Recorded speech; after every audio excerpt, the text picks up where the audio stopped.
Vous avez été nombreux à apprécier la précédente vidéo avec Maury, l'Ivoirien qui était avec nous il y a 2 semaines, qui est venu, qui a eu à partager son expérience avec nous ici au Canada. Et nous avons jugé judicieux d'accueillir aujourd'hui une femme, honneur aux femmes, Kenza Koné, qui est présente ici avec nous aujourd'hui. Elle va nous partager également son expérience ici et également ses motivations qui lui ont poussé à venir au Canada, et vous verrez la suite dans la suite de la vidéo et générique. Gluttony was too attractive, reincarnated.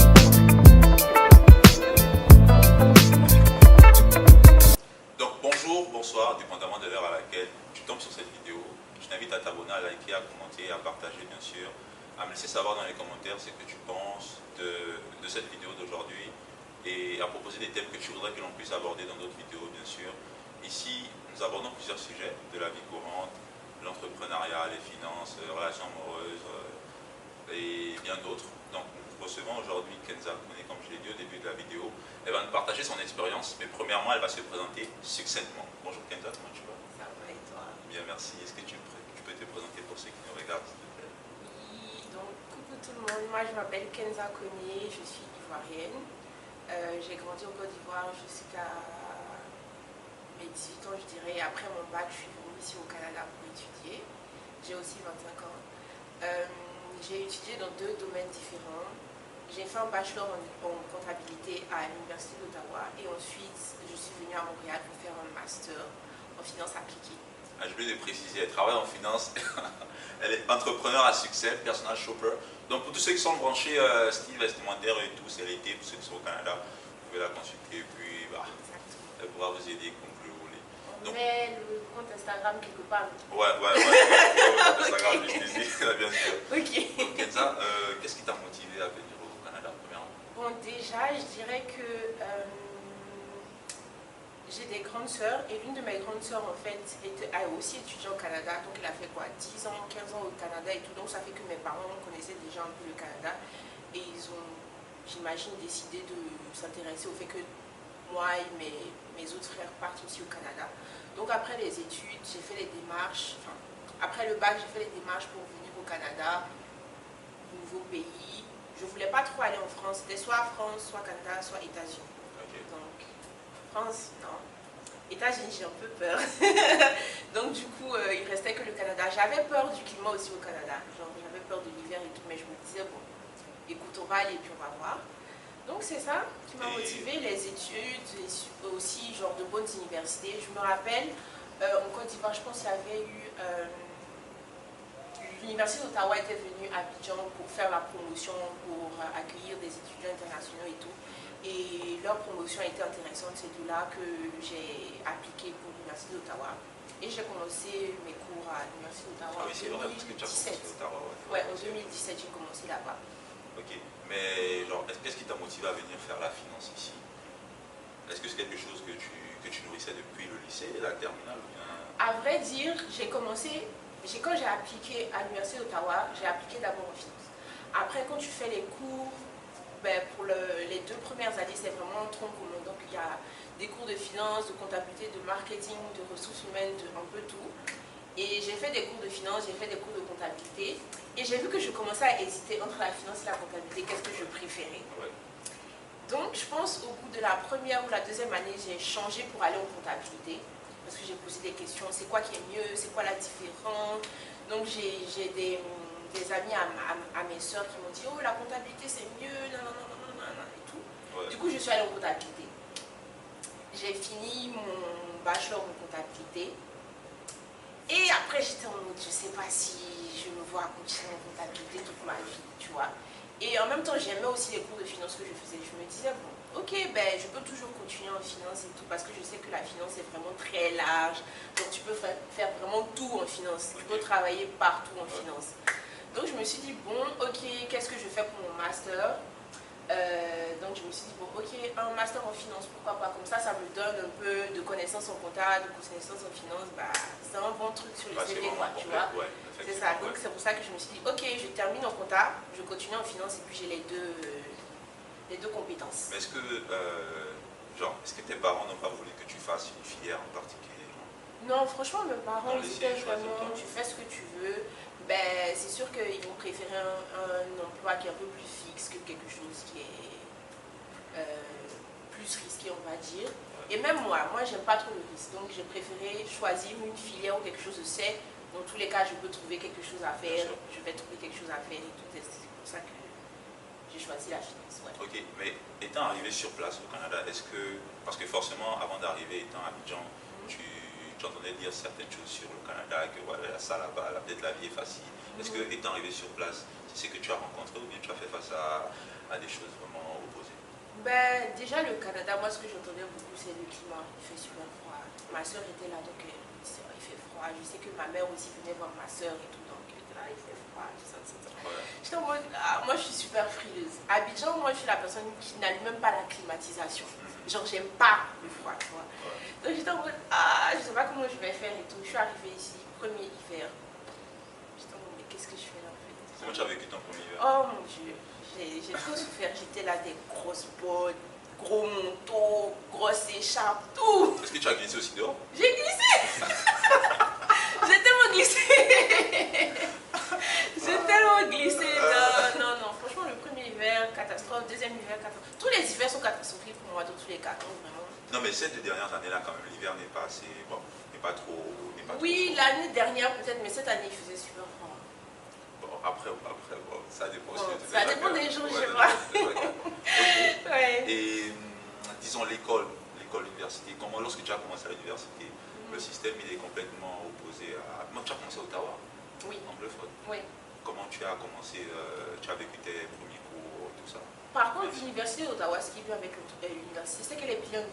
Mes cours à Ottawa étaient français. Ok. Donc, ça, je savais pas. Oui, à l'université d'Ottawa. À l'université d'Ottawa, les cours sont en français parce qu'en fait, c'est pour ça que j'ai dit au début qu'ils sont venus au Côte d'Ivoire pour attirer des étudiants étrangers. Parce qu'ils recherchent en fait des gens qui parlent français. Parce que Ottawa, en fait, c'est une ville bilingue. Et genre, ils ont besoin d'un quota d'étudiants français pour avoir en gros 50% d'étudiants français, 50% d'étudiants anglophones. Et ils ont remarqué, j'imagine, qu'il y a beaucoup plus d'étudiants anglophones. Donc ça fait qu'ils recherchent des étudiants francophones. Donc quand tu viens, tu dois faire minimum 3 cours en français. Donc ça fait que moi et mes autres amis, on ne connaît que des cours en français, tu vois. Donc j'ai pas vraiment eu de... Moi personnellement, mon expérience à Ottawa s'est super bien passée parce que j'avais une amie avec qui j'étais amie depuis la 3e à l'école. Elle m'a dit, je fais aussi l'université d'Ottawa. J'étais en mode, trop bien et tout. Donc ça fait que quand je suis arrivée, je connaissais déjà quelqu'un. Après j'ai une autre amie aussi que je connaissais depuis que j'étais petite qui est venue aussi. Et genre il y avait d'autres personnes ivoiriennes aussi, d'autres gens ivoiriens où tu connais de... tu vois, donc ça fait qu'on s'est tous rencontrés, c'est vrai. On s'est tous rencontrés à l'université là-bas et puis on a commencé à traîner ensemble et tout. Toi tu étais dans cette école à Abidjan, on a commencé à traîner ensemble. On parlait que français, on faisait nos cours ensemble, donc ça fait que j'ai pas senti trop de différence entre Abidjan et puis le Canada. Parce que j'étais avec les gens de ma culture, tu vois. Mais est-ce que c'est quand tu viens dans un pays étranger, c'est toujours mieux d'embrasser d'autres nationalités, d'autres cultures ou de rester vraiment avec ta communauté? Oui, je suis d'accord que quand tu vas dans un autre pays, il faut s'intéresser aux autres et tout, aux autres communautés et tout. Ben, j'avais pas que des amis ivoiriens et il y avait beaucoup d'autres amis africains, d'autres nationalités, gabonaises, camerounaises et autres, sénégalaises et autres. Mais c'est sûr que les Canadiens, on va dire, on avait moins d'approche ou bien on restait moins... c'était pas bon, c'est ça, genre, on avait des travaux de groupe où il y avait de tout le monde. Mais naturellement, je vais être plus amie avec quelqu'un qui est africain qu'un Canadien, par exemple. Mais pas que je veux pas, mais c'est juste que je pense naturellement. Mais je trouve important aussi de s'intéresser. Mais c'est pas que parce que je traînais avec mes amis, je ne m'intéressais pas à la culture canadienne, je m'intéressais à ça. Mais on va dire que naturellement, la nature fait que tu te retrouves toujours avec les gens qui te comprennent en fait. Mais arriver ici sur place, je ne sais pas si à l'université ou bien dans la vie courante là, mais qu'est-ce que tu as, c'est quoi ta pire expérience à l'université par exemple? Qu'est-ce qui t'a choqué? Choqué? Ok, je sais, j'ai un truc. Je me rappelle, vu qu'on fait les cours en français, peut-être la première semaine, ou en tout cas les premiers cours, j'avais un cours en français avec une prof qui était québécoise. Le premier cours, si je suis véridique, je n'ai rien compris. Parce que l'accent, les expressions, genre ça vraiment c'est quelque chose qui est vraiment différent. Tu viens de ton pays, tu comprends le prof, genre tu comprends ce qu'il raconte. Mais là, tu viens dans un autre pays où le prof est français, mais malgré qu'il soit français, ben, tu comprends pas ce qu'il raconte. Okay. Donc tu es en mode, mais comment tu vas faire à l'école, comment tu vas faire pour comprendre le cours si tu comprends pas le prof en fait. Donc ça c'était vraiment un point qui était compliqué, c'était vraiment de comprendre l'accent et les expressions québécoises en fait au début. Mais avec le temps, ben, tu apprends à les comprendre. Et aussi même, genre, quand je faisais des jobs étudiants, ben, il y avait des Canadiens aussi, ben, il y avait du mal à comprendre. C'était pas vraiment ça. Ouais. Mais dans la vie courante, ok, ça c'est à l'université, dans la vie courante, qu'est-ce qui t'a... Parce que moi je crois que tous les étudiants ici au Canada ont forcément vécu une situation qui leur ont poussé à se dire que non, moi je rentre au pays parce que franchement je ne sais pas ce que je vais faire ici. Est-ce que tu as vécu ce genre de... Tu as fait face à ce genre de situation? Pas vraiment, parce que, ben, comme je l'ai dit, moi je suis arrivée, j'ai eu beaucoup de chances d'arriver puis de connaître des gens. Donc ça fait que j'étais toujours entourée. Et puis, même s'il y avait des mauvaises situations, des mauvais scénarios, ben, on restait en groupe et puis on essayait d'arranger ça ensemble et tout. Mais c'est sûr que je pense que pour quelqu'un qui vient, qui est seul, qui connaît personne et puis qui doit se débrouiller tout seul, ben, il peut faire face à des problèmes et puis pas savoir gérer, pas savoir vers qui se tourner. C'est ça. Donc moi, j'ai pas eu d'expérience vraiment traumatisante, entre guillemets, à part le froid. À part le froid, où je dirais, parce que pendant la période d'hiver, en fait, je trouve que c'est une période assez dépressive, dans le sens où tu peux avoir des amis ou quoi, mais tu rentres dans ta bulle, malgré que tu aies des amis, tu rentres dans ta bulle, tu n'as plus envie de sortir, tu as juste envie de rester à la maison et tout. Donc ça peut être dépressif, tu vois, tu peux tomber, tu peux déprimer et tout. Donc ça, c'est vraiment, malgré que tu aies des amis, tu peux passer par cette phase en ce moment. Ouais, c'est sûr. Et donc, après ta diplomation, lorsque tu as entamé, lorsque tu as commencé à rechercher de l'emploi, comment ça s'est passé la recherche? Mais on n'a pas parlé de quand je suis arrivée à Montréal. À Montréal? Ah ouais, Ottawa, tu as commencé à j'ai Ottawa. beaucoup d'étapes dans ma vie. Maintenant, quand tu arrives à Montréal, déjà, qu'est-ce qui t'a poussé à venir à... Je sais que, ça c'est une bonne question. Je sais que tu as voulu poursuivre en finance en maîtrise, mais qu'est-ce qui t'a poussé à venir à Montréal? À Montréal, ben, je dirais, les gens, ceux qui écoutent, lisez bien vos papiers d'immigration, les trucs. Donc ça c'est un bon point que beaucoup d'étudiants oublient en fait. Vrai, il y a toujours un problème de trucs et tout. Donc moi pour ma part, si je suis sincère, à la fin de mon diplôme à Ottawa, j'ai rien fait après. Moi je croyais, je me suis assise comme ça et puis je suis restée comme ça. Après j'ai fini, oui, et puis je finis, j'ai plus rien à faire. Je dis il faut que je continue. Ma mère me dit, mais il faut que tu fasses le master et tout, parce qu'elle voulait que j'enchaîne et tout. Parce que je sais qu'il y en a qui ont fini le bachelor après qui ont travaillé. Elle a dit, enchaîne et tout. Attends, tu dois enchaîner, mais mon permis d'étudiant expirait. Je n'ai pas mieux regardé. Je ne savais pas. Mais attends, même tes amis ne t'ont pas dit que non, genre, voici ce qu'on fait après. Chacun a fait sa vie. Chacun a ses problèmes. Okay. Donc c'est ça. Donc j'avais pas bien regardé la fin de mon permis étudiant. Et en même temps, je devais commencer à appliquer pour des masters à Ottawa parce que je me voyais rester à Ottawa. Ouais. Et bah, il s'avère qu'il fallait que je trouve une solution et tout pour pouvoir rester sur le territoire, le temps de trouver un nouveau master, d'appliquer tout et tout.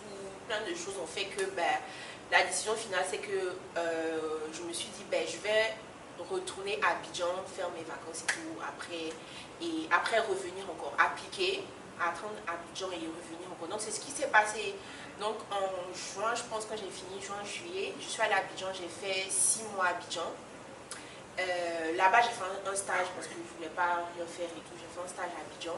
Après je suis revenue au Canada et j'ai appliqué pour les masters. En même temps j'ai pris des cours en anglais pour, je me disais bon je ne vais pas rester là à rien faire. J'ai appliqué pour un master et à Ottawa il n'y avait plus trop de disponibilité et tout. Donc j'ai regardé genre d'autres villes et tout, j'ai vu Montréal et tout, donc j'ai appliqué aussi. Tu as pris des cours en anglais, tu as pris des cours en anglais à Abidjan aussi? Non, quand je suis arrivée au Canada, j'avais 6 mois avant que la session commence, je crois, à UQAM. Donc pendant ces 6 mois-là, je me suis dit, je vais prendre des cours, je prenais des cours en ligne en fait. Okay. Donc c'est ça, donc j'ai appliqué à UQAM, je me suis dit, ok, pourquoi pas aller à Montréal, je sais que c'est une grande ville, j'ai eu l'habitude de venir ici, il y aura beaucoup plus de challenges. Je sais que Montréal comparé à Ottawa, c'est totalement différent. Totalement. Ottawa, il n'y a rien à faire là-bas. Mais Montréal a plein d'activités. Sans pour autant dénigrer Ottawa. Mais non, j'ai adoré Ottawa, hein, Ouais. mais si on veut être réaliste, il n'y a rien à faire à Ottawa. Mais j'aime beaucoup Ottawa. Montréal a plus d'activités, beaucoup de challenges et tout. Donc je me suis dit, ok, ben c'est pas grave, je vais aller à Montréal, commencer une nouvelle étape de ma vie et puis voilà. Mais tu avais de la famille à Montréal? Comme je disais, ma soeur avant elle était à Montréal, mais en tout temps elle est retournée à Abidjan, donc du coup j'étais seule. Ok. Mais comment ça s'est passé, genre ton installation ici à Montréal? C'était dur. L'installation, genre déménagement, trouver un logement et tout, Ouais. c'était compliqué parce que tu vas faire ça seul et tout. Donc c'était un peu compliqué, mais j'ai eu le temps, j'ai eu tout l'été de faire ça, donc j'ai pu trouver un appartement, m'installer et tout. Et j'ai commencé les cours à l'UQAM, quoi. Et ma chance, je dirais, c'est que vu que j'avais déjà fait une première entrée au Canada, ici à Ottawa, donc je sais comment ça se passe en fait, le système, tout. Sur Donc, l'université? exactement. Ok. Oui, tu vois. Donc je savais que mon master, en fait, ça allait rien être de différent de ce que j'avais déjà fait, en fait. Ouais. Donc j'ai pas commencé ma rentrée en étant stressée, oh, comment ça va se passer, non, non. Je suis juste allée à l'école, puis je savais comment. Mais en faisant un switch de la compta à la finance, ça n'a pas été vraiment compliqué tout Ça n'a pas été compliqué parce que comme j'ai dit, j'ai pris des cours aussi en finance pendant mon bachelor désolé. Donc je connaissais déjà les principes en finance, quoi, tu vois. Donc c'était juste de nouveaux principes, de nouveaux trucs que j'apprenais. Ouais. Ok, donc étant à Montréal, parce que tu nous as raconté ta pire expérience à Ottawa, à Montréal, c'est quoi ta pire expérience? Qu'est-ce que tu as vécu de pire ici? Je sais pas. Franchement, je sais pas. À l'université, dans À la vie l'université. au travail, à Zara. C'est un bon point ça. Peut-être je dirais Zara. À Zara, ouais. Ouais, non, j'ai travaillé à Zara. Ouais, c'était une expérience vraiment traumatisante. Non, vraiment, travailler à Zara, c'est très très fatigant. Mais franchement, vous n'allez pas le croire, mais c'est quand j'ai commencé à travailler à Zara que j'ai commencé à parler anglais et à m'améliorer en anglais. Ok. Avec Franchement. Parce que comme je disais à Ottawa, j'étais toujours entourée de francophones. francophone. Donc je parlais en anglais, genre dans la ville, quand tu vas au supermarché, au restaurant, mais c'est des trucs Non, basiques mais c'est en fait, quoi, tu vois, des trucs basiques. Mais quand j'ai commencé à travailler à Zara ici à Montréal, il y a tellement tout le monde à Montréal que tout le monde est bilingue à Montréal et Ouais. tout. Donc quand tu vois les clients et tout, la plupart des gens qui arrivent à Zara, ils vont commencer à te parler. Ils vont commencer à te parler en anglais et tout. Donc ça fait que tu améliores ton anglais facilement, quoi, tu vois. Donc vraiment, j'ai vraiment amélioré mon anglais en travaillant à Zara, en parlant avec des gens et tout.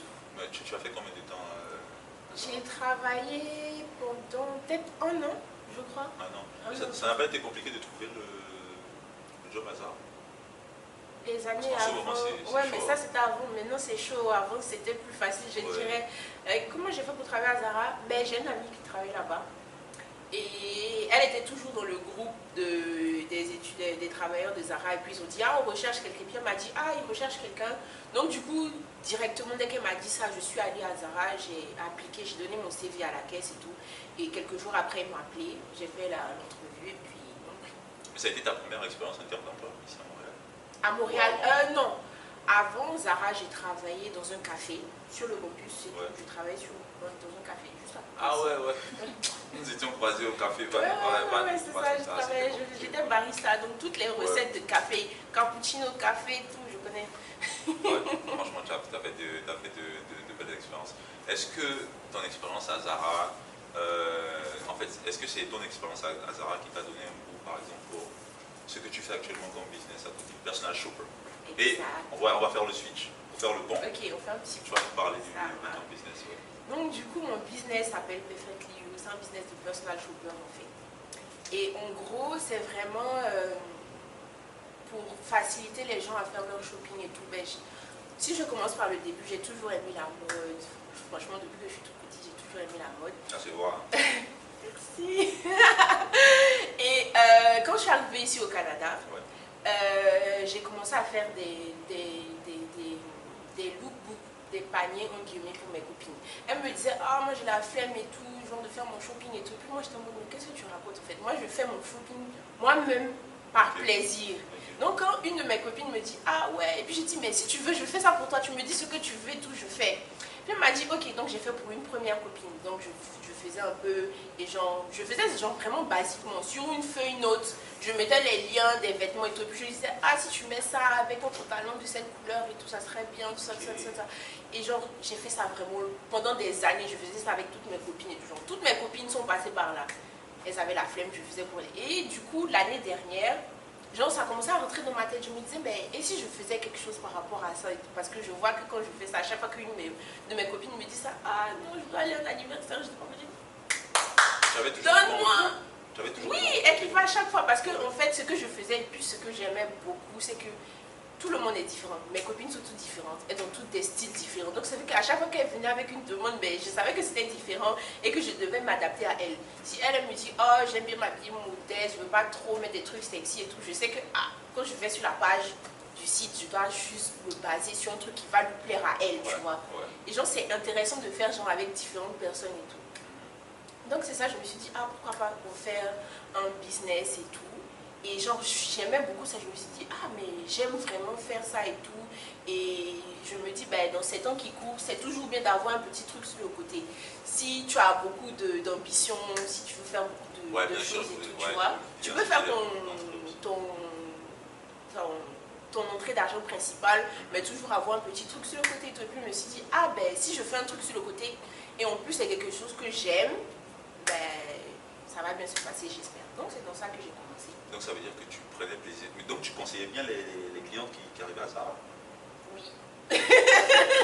Oui. On n'a pas de preuves, on n'a pas de clientes, mais si on en trouve, vous allez voir. Ouais, non. Mais c'est sûr qu'à Zara et tout, j'aimais beaucoup ça. C'est pour ça que je voulais travailler à Zara, parce que je me dis, ah, j'aime la mode, j'aime les habits et tout. Donc, à travailler à Zara, franchement, ça va être mon rêve et tout. Bon, le rêve, c'est d'être fait un peu en cauchemar. Parce que c'est très, très fatigant. Ouais. Mais est-ce que... On va toujours rester sur ton Perfectly You. Perfectly You. Yeah. Et retenez le nom et on va vous mettre, on va plugger le truc de la page Instagram là. Est-ce que tu le fais également pour les hommes? Et de deux, est-ce que tu le fais également à Abidjan ou c'est juste ici, à Montréal, pour le moment? Très bonne question. Est-ce que tu ambitionnes également de le faire à Abidjan? Ben, j'ai de grandes ambitions déjà de une. Et oui, c'est vraiment quelque chose qui est fait pour les hommes et pour les femmes.